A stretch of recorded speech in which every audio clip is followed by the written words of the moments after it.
Guys, how's it going? Got a guitar to restring today. It looks like a Dean guitar. The Dime. This is the made in China neck through construction. Missing our back plate here. She needs a new set of strings, so let's get started now.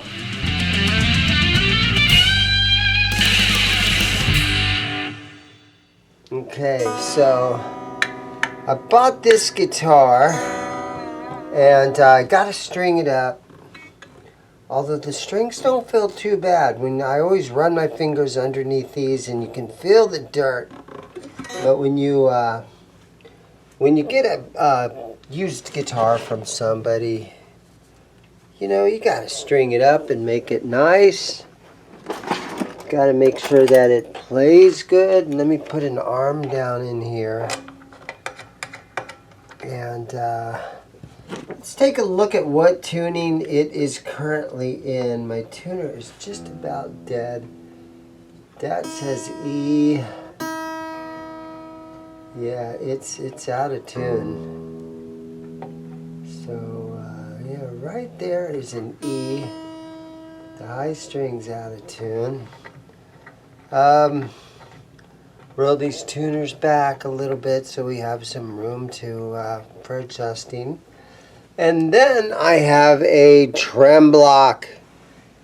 And to kind of keep the whole thing nice and flat, this thing you can put it under here. Sometimes it kind of lifts it up a little bit too high. So on some guitars I use these erasers, and I lay an eraser down in there, and sometimes that will kind of hold the bridge right where it's nice and flat. So today on this guitar I'm going with the single eraser down in there that holds that nice and flat. So now I can take all the strings off of it and clean the fretboard, polish the frets. I'm going to take these locking nuts. Going to take these locking nuts off of here. So these guitars, the made in China ones, I think they're bringing, and you guys can help me out in the comments, what do you think it's worth? I think they're in the $500 to $600 neighborhood. This one depends on if it has a nice hard shell case, and there's other factors involved as far as its condition. And this one seems like it's in good condition, other than a nice strange chip right here. Right under my finger there. But I have some of that black, a little black paint marker that I can touch that up with.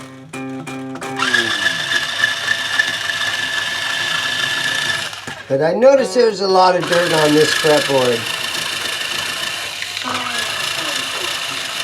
And for me, you know, my job is selling and flipping used guitars.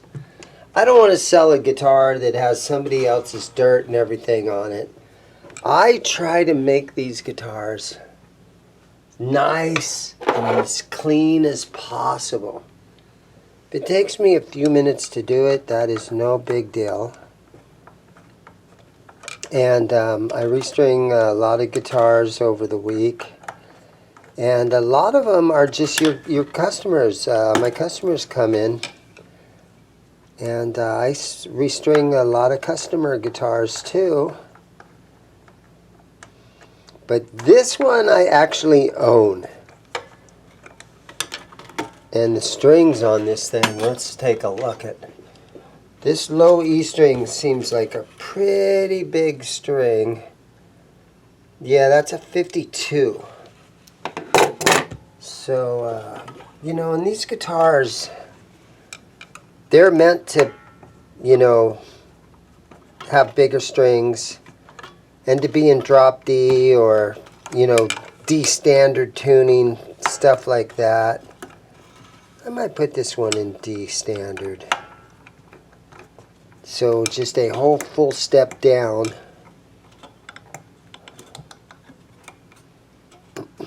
Kind of what I would always consider the Motley Crue tuning, because I'm an old guy and it seems like the Motley Crue tuning is... Okay, this one's being difficult getting the string out of here. And then I always kind of tighten these. Once I get the string out, I snug them back down so that those little blocks don't come out of there and get lost. I used to call them bricks, but no, they're not bricks, they're blocks. If you end up losing some of those, Sweetwater sells them, and you can get like regular generic black ones for like $5 for a pack of 6. But I've also seen them in stainless steel. You can get those little blocks in stainless steel, and those look really good when they're in there. Get the camera in here nice and close so you guys can see some of the dirt in there. So yeah, I want to get that off of here. It's kind of cool that whoever owned this guitar, they wasn't up in this neighborhood very often. Everything they did was right in here, which is super shreddy, right? Okay. So what I'm going to do is,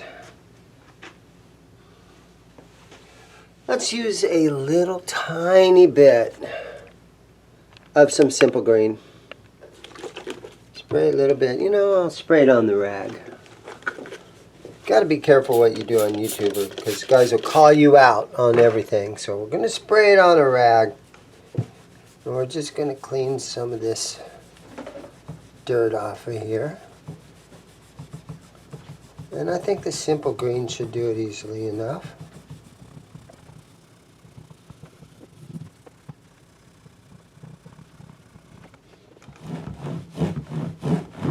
Okay, so that's looking good. So next, let's throw a little bit of this Music Nomad F1 oil on here.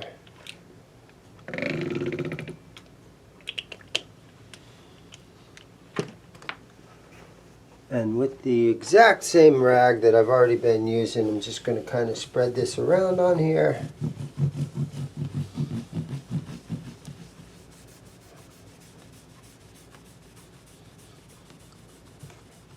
You don't necessarily need to let this soak or anything like that. Just use it as a cleaner.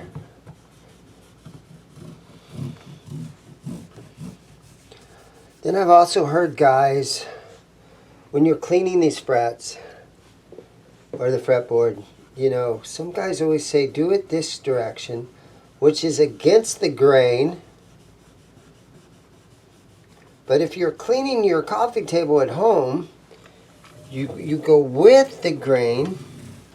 But on a guitar, if you clean with the grain like this, you're just sort of, if there's any dirt on there, you're just impacting it up to the side of each fret. So, you know, you hear all kinds of different stories on how to do things. Okay. But now,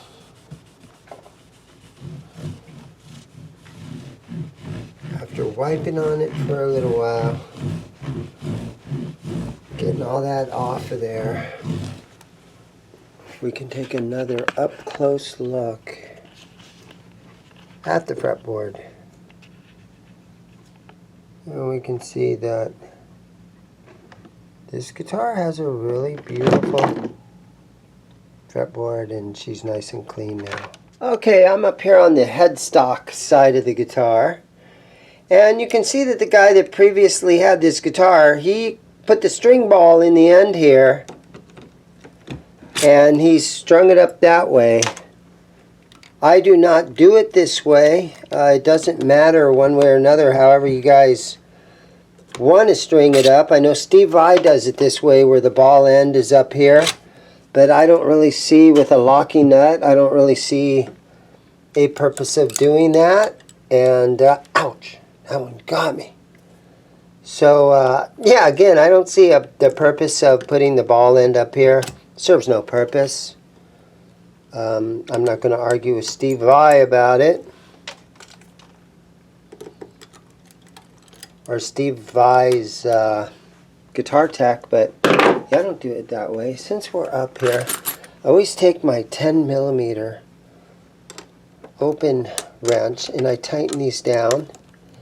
And I've had a couple people comment, oh dude, you should use a socket. But I've had good luck with my wrench. And it's never caused me any problems. There we go. Snug those babies down a little. The buttons, they feel tight on here, so there's you could put a screwdriver in right here at the end, and you could snug down those little buttons if you want to. They seem nice and tight already. No need for that, but since I'm here, yeah, you don't want to over tighten them. But it does, if they're loose, it's going to sort of affect your tuning stability. Alright, so we can see we got the Seymour Duncan dime pickup in here.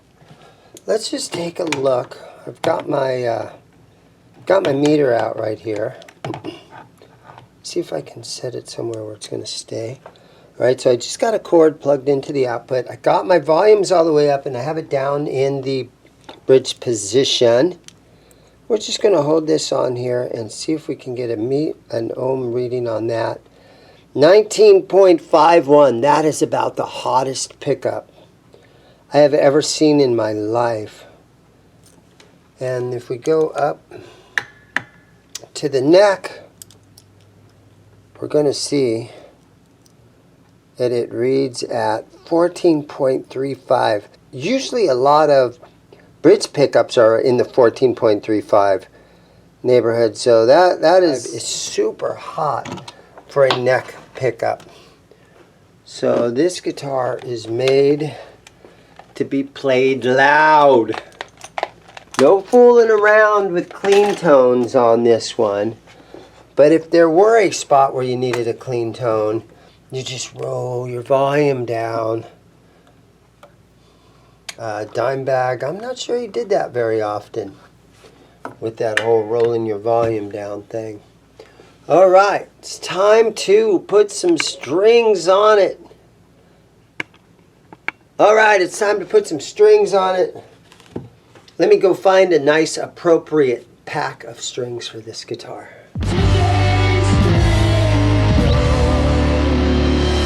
Today's string choice, Mega Slinky. 10.5 through 48. So you got all these halfway kind of numbers. 10.5, 13.5, 17.5, 28, 38, and 48. Mega Slinkies.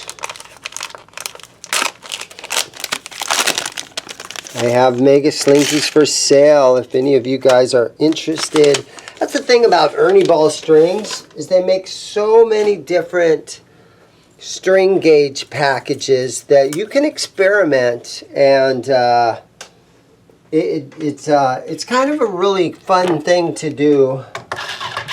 I know there's always those guys that put 7-gauge strings or 8-gauge strings on certain guitars, but I kind of recommend it for guys to, if you don't really know your favorite string gauge yet, and you know you're kind of bored with a pack of 9s or 10s, and if you and the guys in your band, if you're trying different tunings, there's guys that tune to drop B and C standard and all kinds of crazy tunings nowadays.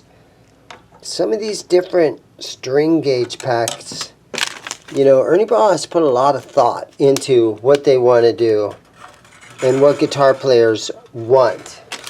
And it's not always 9 and 10 gauge stuff anymore. Alright. So let me just see if I can show you. I just put, what is that? 1, 2. She just got about 2.5 wraps. Some guys might argue, that's not enough wraps. I think sometimes 4 or 5 wraps is way too many. So I'm kind of hearing different things. On your lower strings, you want 2.5, 3 wraps to, you know, maybe 4 at the most. On your higher strings, you can wrap, you know, 3 to 5 times around. So, yeah, it's all kind of different. And again, it's a lot of experimenting. Guitar players, man, you experiment with different string gauges. You experiment with different amps, you experiment with different pedals and different tunings, and it's all just about experimenting. And some guys can tell you certain things, and you can believe them if you want to, and you don't have to. Because your own experience and your own experimenting is really what really matters.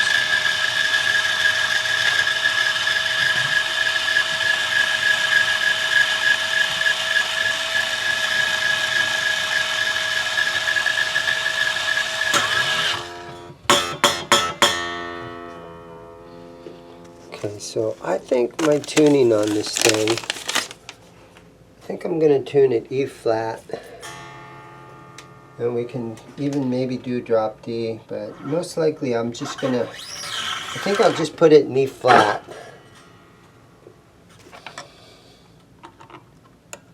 Or maybe I should go E flat, drop D.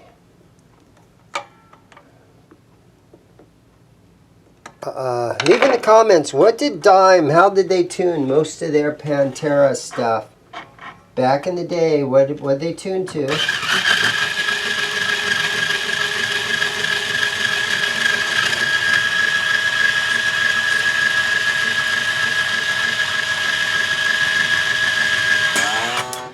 Some bands use different tunings on different songs. Me being an old school Van Halen fan, I know that Edward Van Halen did a lot of drop D stuff, or I'm sorry, they did a lot of they did a lot of E flat. And I don't recall, and they did some drop D stuff. Hear about it later. I think it's drop D. Unchained, I think is E flat, drop D. But Hot for Teacher, I think is standard tuning. And then Jump, I think Jump, even though it was not much of a guitar song, I think that was in standard tuning. But leave me some comments, let me know where Pantera tuned. Okay, and our B string is a 13.5. 1, 2, 3. That one only got 3 wraps. And then again, our high E string is a 10.5. So is it an 11 gauge? Some guys might go, that feels like a 10. Some guys will go, it feels like you got 11s on it. And I'll be like, you guys are both wrong. It's a 10.5. But yeah, I sell a lot of Ernie Ball strings. And I tend to think that they're one of the largest string companies in the world. Out of Coachella, California. Okay, so I'm getting it tuned up. And I'm tuning it a half step down. Drop D. So there my D string is showing the C sharp. My G string is showing an F sharp. B is an A sharp. And my high is at a D sharp. So that half step down. Now I'm going to go ahead and pull this eraser out of here. Okay. Now hopefully our tuning will be somewhat still close to where it was just at. So let's see, and I haven't cut my strings off yet down here, just in case they come flying out of here. Okay, C sharp, G. That's looking good.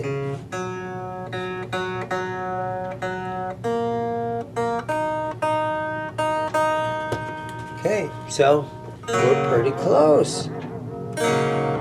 And the important thing is to make sure that your bridge is still laying nice and flat and straight across there.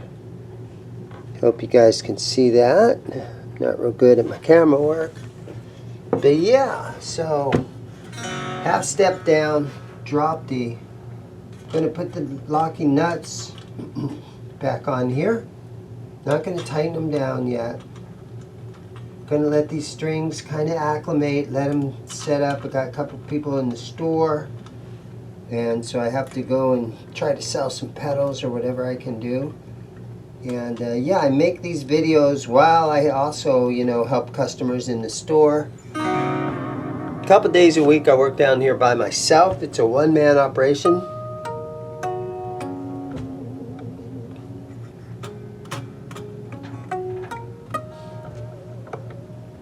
So we're just going to kind of let these babies acclimate, or kind of just stay in tune. Stretch them a little bit. Seems like they're staying in the Floyd good. Okay, let's check the tuning again. Okay, so I've got it tuned up. We're a half step down, drop D. So that low E string is going to be at C sharp. And it's a little bit flat. That's okay. Sometimes when you tighten these down, it will actually make your strings go sharp a little bit because you're kind of pushing down on the strings here. So those are down. And my tuner, it's almost dead. There we go. So now that I've got these locked down, I'm just using the fine tuners down on the bridge to tune this thing.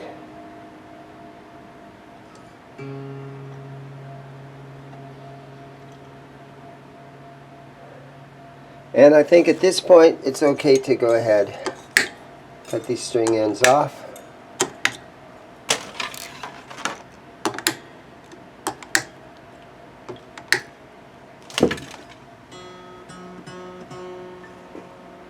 My G string is tuned to F sharp.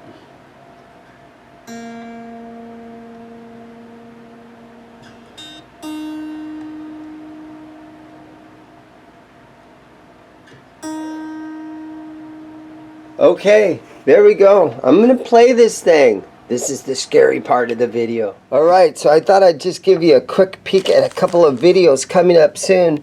We have an old 1991 The Strat coming up. She's in pretty rough shape, but we're going to fix it and clean it all up. It's got a Kaler here. I've got a Mexico Telly that needs some strings on it. Kind of a very unusual thin line tally. And back here we've got a Jackson that I recently just purchased. Needs some strings on it, needs shined up a little bit. Alright, so here I am in the back room. Gonna just test on this guitar a little bit. Here we go. I've got an older Line 6 Bugera back here. So here we go. We're gonna start down in this bridge.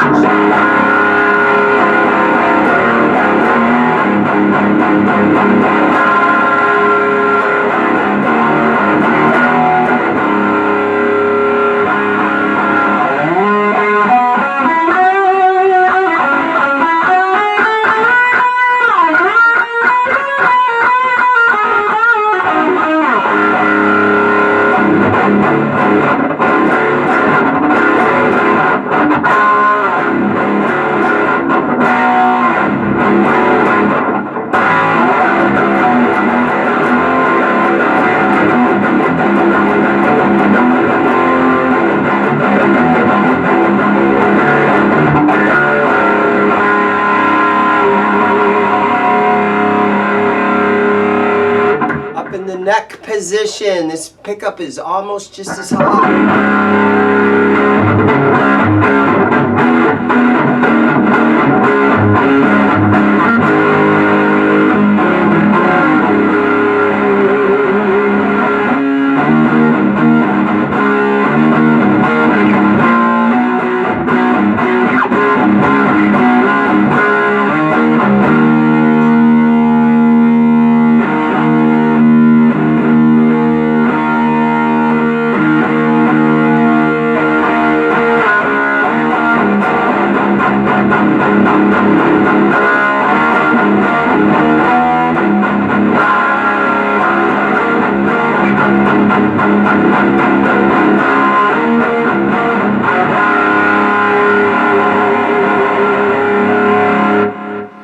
Alright guys, there you go, a quick little playthrough. It's the Dean Dime. Take my tuner off. Thank you guys for watching. I'll see you in the next video. Go buy a guitar.